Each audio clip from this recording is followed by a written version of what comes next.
Hi there, my name's Alex Cooney with All Star Marine Services, and what I'm standing in front of is a Tanton 44 that we will be selling with Yacht Sales International through Ralph Baird. And what we're going to do today is a quick walkthrough of the boat and show you its different features and its condition as she sits today. A little back history on the boat is she was sold to the Sea Scouts about 7 years ago. She was used for several years and is now in our custody, in our care, where we've taken the time to put her back together and get her back to her former glory. So let's give a walk around, and then we'll go on to the inside and I'll show you all the systems. And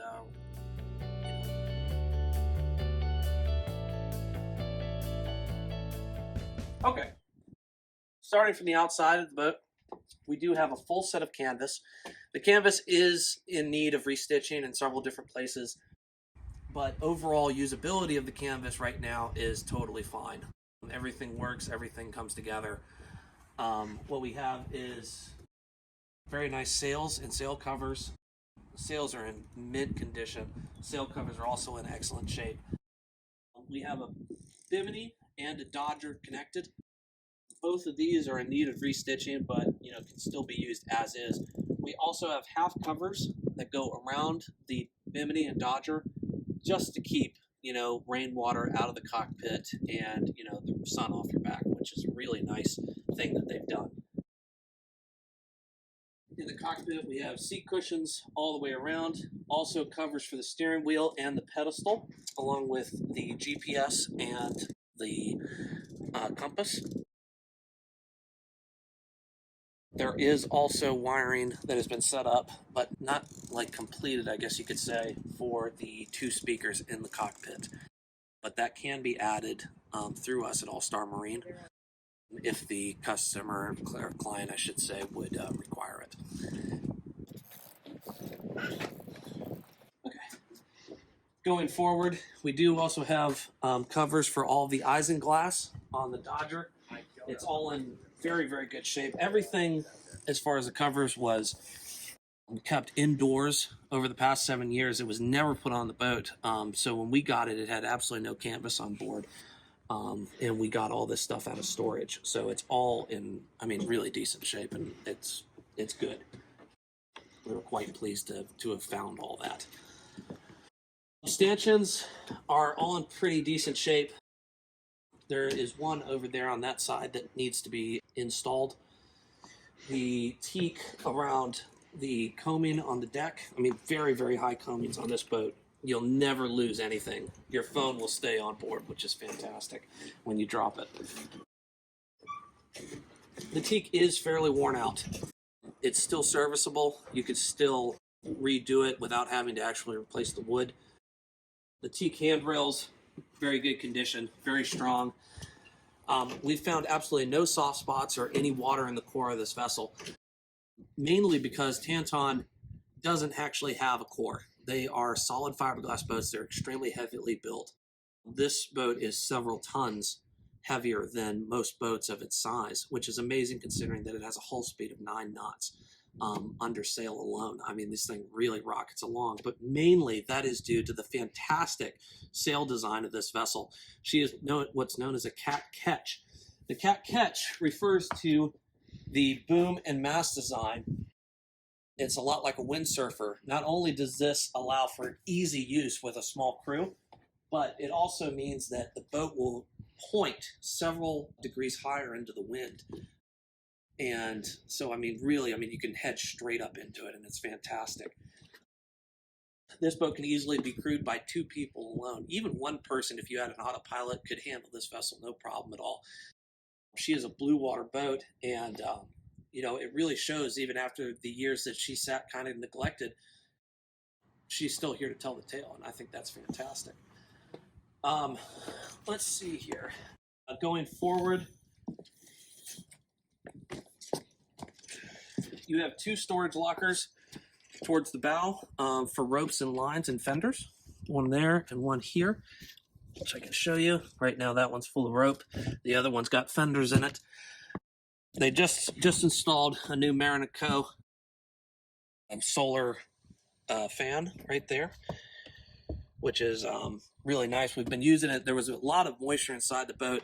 That thing was actually so dirty when we got the boat that it had actually stopped working. So we've cleaned it all up. We've got a heater going inside the boat right now, so it's nice and toasty. And it's been drying out the interior of this boat really, really well. So, I mean, that's just fantastic. We haven't found any further leakage on board the boat. And, you know, I mean, it just really goes to show how well built this thing is. We do have a newer forward Lumar hatch here that was just replaced 2 years ago. Going further forward towards the bow, one of the new things that I really like on this vessel that was installed by a previous owner is the double anchor windlass. You have 2 anchors up here that can be deployed individually to an electric-based windlass right here that also has a manual backup system. So even if all else fails, you can still put in the anchor and pull it back out of the water easily and efficiently. The really cool thing that I really enjoy about this boat is the masts. The masts on this vessel, unlike, I mean, any other vessel that I've been on that's a blue water cruiser, these masts are made out of carbon fiber. The forward mast has just recently been overhauled, and they installed a new mast step with a company out of Annapolis. So it is ready to rock and roll. There's nothing to worry about with these masts. You'll notice as you look up, there's no standing rigging anywhere on this vessel. There's no lines to catch anything on. There's no ropes that you have to try to wander around and you know, trip over. None of that exists on this boat. These masts are so strong, and this hull is so strong that it can handle the immense forces of being out under full sail in, you know, really heavy seas. I mean, it's just fantastically built. I think that pretty much covers the deck portion of the tour. The only thing I could say, you know, anybody who's going to buy this vessel, we are selling it at an extremely low price. Just due to the fact that we believe that, we've got no interest in screwing anybody over on the deal. We know that the boat needs work, and I'm fully willing to walk whoever buys the vessel through all the work that it needs. We've planned out that this boat is, you know, a certain price point that this boat's going to be worth in the condition that it's in right now, and in the condition that it will be when it is finished. And we've kind of found a mid-range on the price so that, you know, person who buys this vessel is going to end up with a great deal, and they're going to have the money to spend on doing things that really make a boat like this super nice. One of the things that is wrong with the deck on this boat is the paint. The non-skid, as you can see from where I've been walking on, is getting a bit worn out. It's still serviceable, like, you know, you don't slip around on it. It's really still very thick, but it is starting to look a little worn out, and that's something that could definitely use some TLC along with the teak rails along the deck. But other than that, everything up here is very, very sound. I think that pretty much covers the deck. So let's go back to the cockpit, and I'll show you the features back there, and then slowly but surely we'll work our way down into the teak interior, and which I think you guys really like. The layout on this boat is fantastic.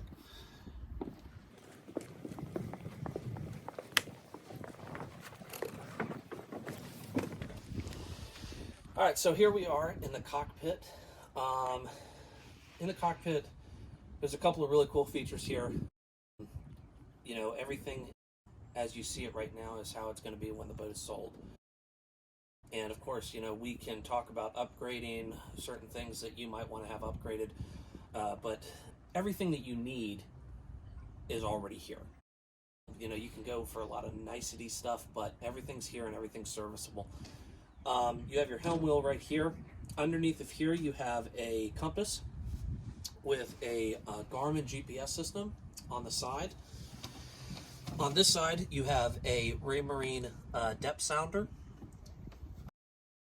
Looking aft, there's a really nice grill here, propane grill. Very, very high coamings. I mean, this is a really, really safe boat. You are not going to come out of this thing in a seaway. And that's one of the things that I just really love. I also really love how classic the design is back here. I love the fact that it has a rounded transom. You know, a lot like the boat that's sitting right next to us, actually. There you go. Another thing that I really like about this boat is one of the things that like really shows, in my mind, the difference between a true cruising boat and just kind of, you know, your average day or bay sailor is a proper navigational tower. Back here, this giant stainless steel pole. I'll stand up. This right here holds your Raytheon radar system. You also have the old school GPS system that's down below. That's more of an analog GPS system. It's very very first generation, but it'll never break. I mean, these things just work forever. And of course, a old school TV antenna, which is still wired up and it still works. Nothing wrong with any of this stuff at all. All the lights are in working shape. Our main purpose at All Star Marine when we take on a vessel like this is we don't take the time to restore them. We take the time to make them right. So we get the systems working, the engine, all the electrical, you know, we clean the boat inside and out just to make sure that it's a good base for somebody to start with. And that's what we've done with this boat. You get a good look right here at the sails and the sail covers. Everything, like I said, is in excellent condition. There's no rips, there's no tears. All the buttons are still there. I mean, it's just very, very serviceable. And I mean, you know, if you buy it, you can take it out tomorrow and go and enjoy it and have fun with it. We also just had the boat out of the water, where we scraped the bottom, we went over the zincs, we went over the prop. There was no bottom work that really was needed at all. The boat was just in really good condition. She was just left to sit. And, you know, I've just found everything to be in very, very serviceable condition. So let's go back on in. As you can see down here, there is a speaker here, and there was another speaker over here. The speaker is now gone. Over here on this side, you also have all your engine controls sitting down here. Yep. Engine controls are sitting here. You've got tach, volts, water temp, and oil pressure. Everything is in working condition, so there's no worries there. You have a phone hookup here and a 30 amp shore power cord here. On the back bulkhead, you have your shift and throttle controls, forward, neutral, reverse. All is in working condition. Throttle here. One of the things that I've been talking about with how easy this thing is to sail, and you can tell that just by the amount of winches that are on board this boat. To run that huge two-masted sail setup that this thing has, the Cat-Ketch setup, there are only 2 winches on the boat, and there's a winch here for trimming the sails, and there's a winch there for lifting them up and down. That's it. There's nothing else. There's no other ways to control this sail. The sail is set up and it is trimmed from the get-go as soon as you pull it up, and there's nothing else left to do. It's just, I mean, it's a fantastic design. We also have forward speed and distance, depth sounder, and apparent wind angle right here on this. We have not taken the time to actually see if that stuff is registering correctly at this point, but it does all turn on. That'll be something that we'll be looking into at a later point in time. All right, let's go on downstairs.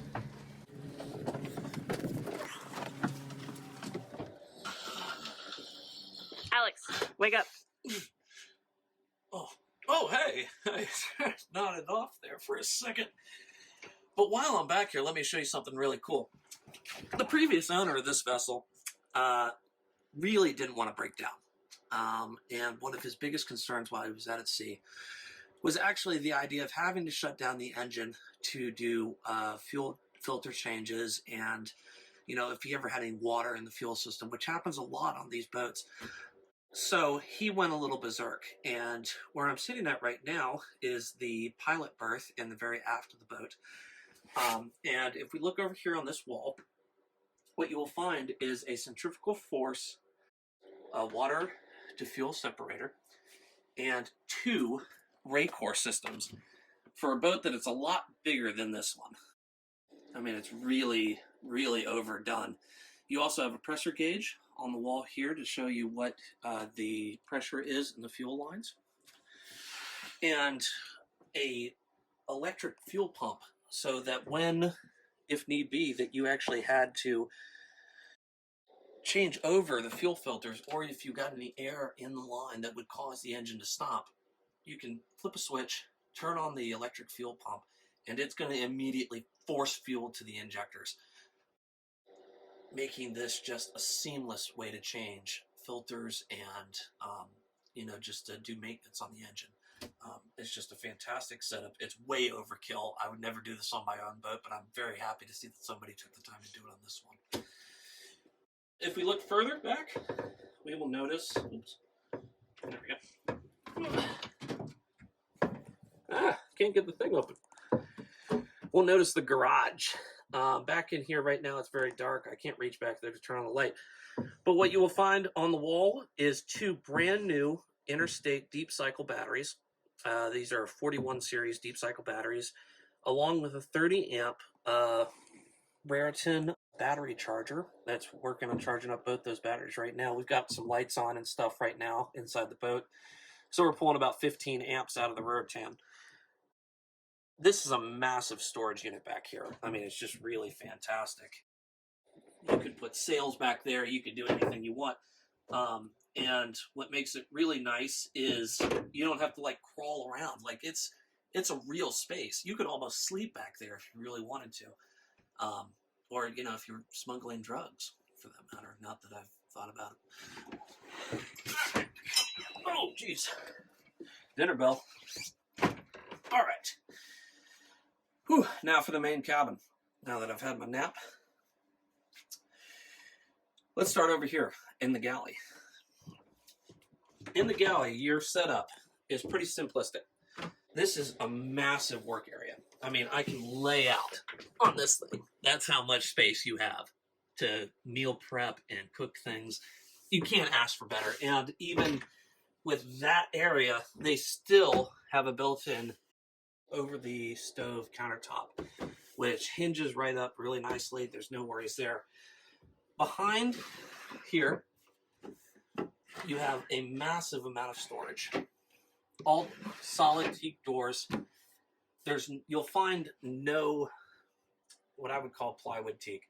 There's none of this, fake teak crap in this boat. Everything is solid teak. I mean, really solid stuff. And you just see that kind of build quality around this whole boat. I think it's really fantastic how they've really spent the time to do this right. They only ever made 48 of these boats. These boats were built to order.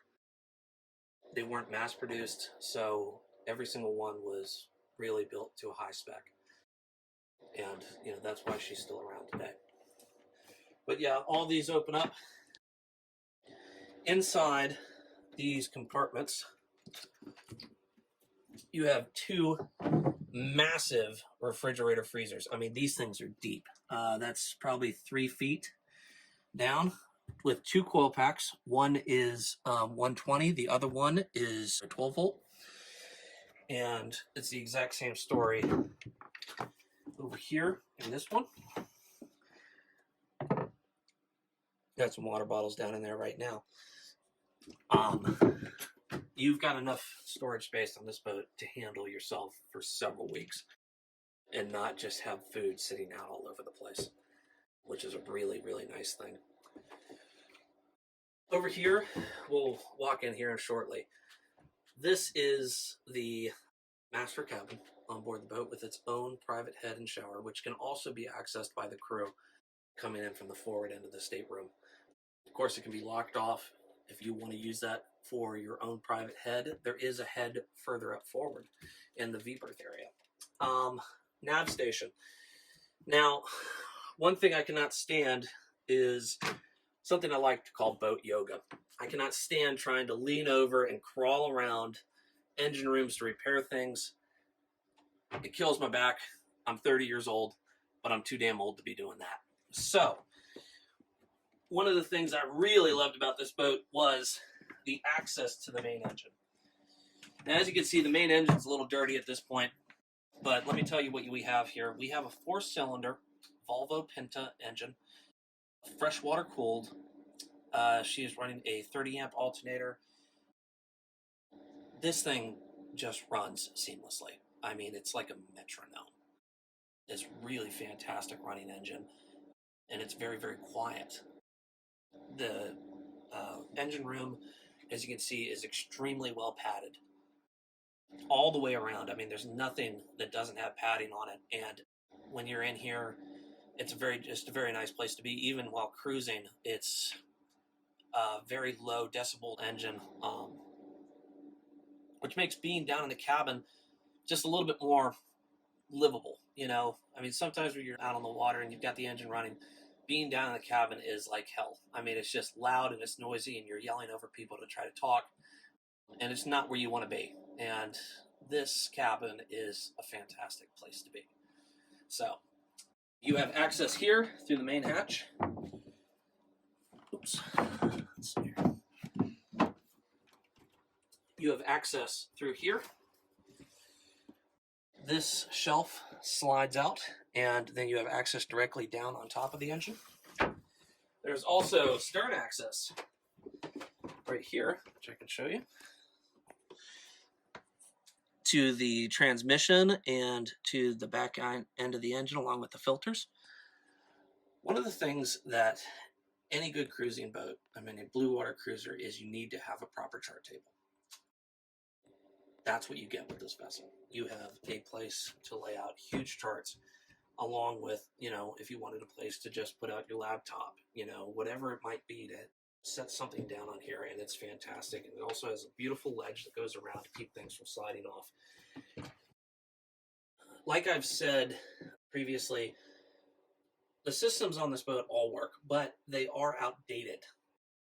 You have every single thing that you could need to navigate safely, but you know, if I were to own this vessel, I'd want to remove a lot of the equipment and put in new stuff.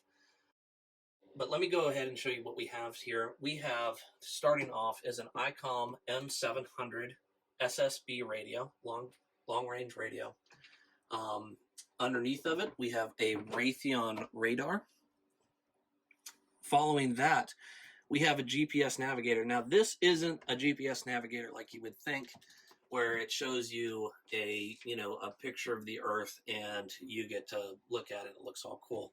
The only thing that this MX100 is going to show you is essentially, you know, your place on Earth.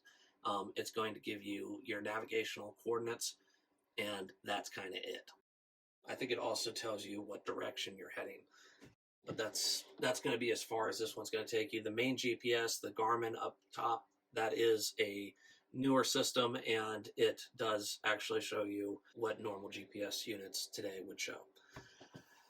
You also have a standard horizon, and there is also a repeater for the standard horizon at the helm, which makes it really nice not having to come down here to deal with anybody on the radio. Beside that, coming forward, here's your main switch panel. There's no thrills, there's no fuss, there's no muss.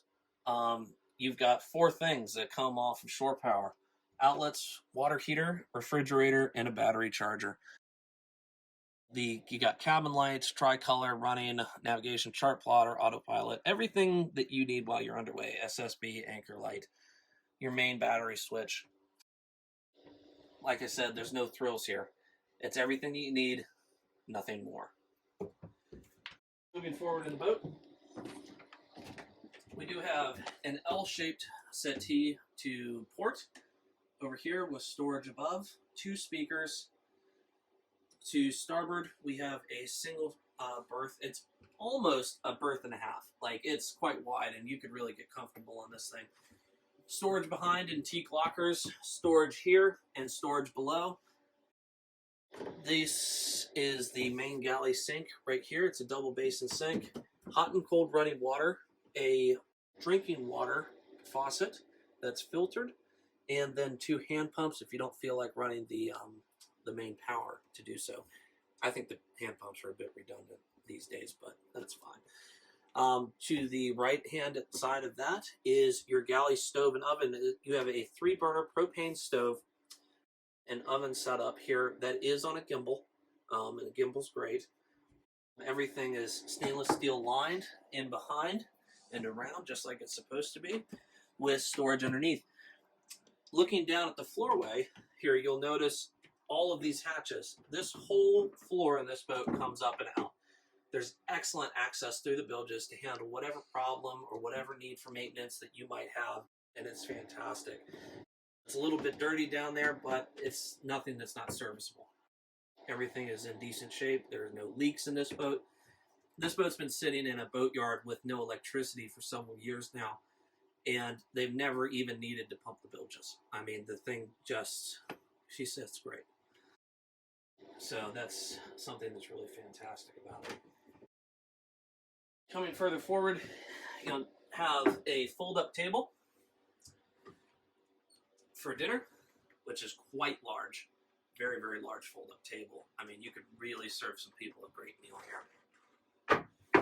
Of course, more storage underneath. The headliner in this boat was replaced 3 years ago. They pulled the whole headliner down, pulled the hatches out, replaced the headliner with a new one, and it's in excellent condition. Could use a cleaning, along with these, which I absolutely adore. I love these screens. I mean, this is so nice and easy, and you never see them on boats from the 80s. That's just a really nice touch to keep the bugs out of this cabin when you're at anchor. I can't think of anything better. There's also screens on all the windows going around. Everything opens, so you can get a lot of breeze through this boat. Coming forward, you have beautiful cushions. They're blue, and they've got this, they're made out of this lovely fabric. It's not like leather or pleather. Your ass isn't going to stick to it. And that's something that I really like. You know, you can come in here and you can almost be wet, and you're going to still be able to lie down comfortably. There's a massive hatch forward, 2x2 foot hatch. Brings in a lot of natural light. You have cubbies all the way around to put stuff in. 2 hanging lockers, one to either side. And underneath the bench here in the corner, which we're using to store stuff on top of right now, underneath the bench is the secondary head, which is functioning. It's still serviceable. So, you know, if you're staying up here in this cabin, you don't want to go out into the main cabin, you've got that option, which I think is a fantastic thing to have, especially on a boat this size. All right. Now we're on the port side of the boat, in the main salon area. One thing I wanted to show you is, even though there's really nothing underneath of this sink that you have to worry about, they still included more ways to get in there. So this whole forward end comes out so you can get into that compartment, along with this back end. Over here on this side, we have 4 drawers, teak drawers. And what I also really like is the fact that the whole thing is teak. Everything is teak in this boat. And it's just really nicely done. And we are going to look into the main master cabin, which is one of the entrances right here, which goes through the shared bathroom. So if you follow me, go through this beautiful teak door. Oh, and also on my left-hand side, this is something that was added. We have a propane heater in the boat on a thermostat, which is located over here, right beside this beautiful stained glass. This does function. It functions very well. It heats the cabin out of this boat, man. I mean, it'll get really hot in here, even when it's, you know, negative degrees. These are very, very efficient systems. One thing that I do like about the boat is that the boat isn't running the little tiny propane bottles that you find on new boats. She's running 2 full-size propane bottles, or propane tanks, I should say. You know, the massive ones that you use for your grill at home. So there's tons of propane on this boat. I mean, enough propane that could probably last you about 5 months of cooking and heating the vessel. So it's really fantastic. Going aft in the boat. Now, this is the part of the boat that needs some work. If you'll look down, you'll notice that the floor in this area right here has some water damage. I believe this is water damage that was caused by overflow from the shower into this area over the years, and it's just slowly rotted this area out. We can arrange to have this wood replaced if the client decides so. Overhead, we have another hatch for air ventilation, a fan here on the wall, a huge medicine cabinet with hot and cold sink, and behind the door is our toilet. I'm sorry, I should call it our head, and everything is functioning there. One thing that this boat does not have is a sewage tank for the aftermost head. The head was originally designed with an overboard discharge system that filters the sewage and then allows it to go over the side. That system has since been disconnected, and now it has a fully contained system here, right where the toilet is at, that can be emptied quite easily. Coming further aft, you will come into the main shower. The main shower is this area here, split between the two doors. So, if you've got people that are using the bathroom, you could still take a shower back here and be completely separated from them. There's no curtains in this thing. It's all solid doors to give you that privacy. This is a massive shower for a boat this size. I mean, this is easily, me and my girlfriend could fit in here at the exact same time and shower together, and it would be fantastic. We wouldn't be bumping into ourselves, and we wouldn't be banging into the walls while we try to wash. Of course, we would only do that to save water, no other purposes. Coming further aft, this is the master cabin on board this boat. It's very spacious in here. I mean, this is really spacious, and it's full standing headroom. I mean, I'm 6 foot tall, and I still have another 2 inches over my head. So that's really nice. There's a mirror on the back wall. You have this teak work with the white striped background going around, with another window here that comes out into the cockpit. And this is just a lovely double berth. Very, very wide. There's also a place to put a partition here, just to keep anybody from being flung out. You have hanging locker here, which also has some piping going through it. 4 drawers, and then storage underneath the bunk, along with the hot water heater, which is a massive hot water heater, like almost a household hot water heater. So you can really take a nice long shower, do dishes with the hot water, and you never have to worry about running out. It's just a really nice thing to have. I'm really impressed by that. Going back out into the galley area and where the chart table is, we'll go through this door. And here we are, back in the main area. I believe that will conclude our tour for the day. If you guys have any questions, please feel free to contact Ralph Baird, and he will answer any questions that you guys have. He can arrange for a meeting for us all to meet, and I can go over the boat with you. The boat is also ready for sea trials, so if you guys want to come down and sea trial the vessel, we're waiting for you. Have a great day, and look for us out on the water.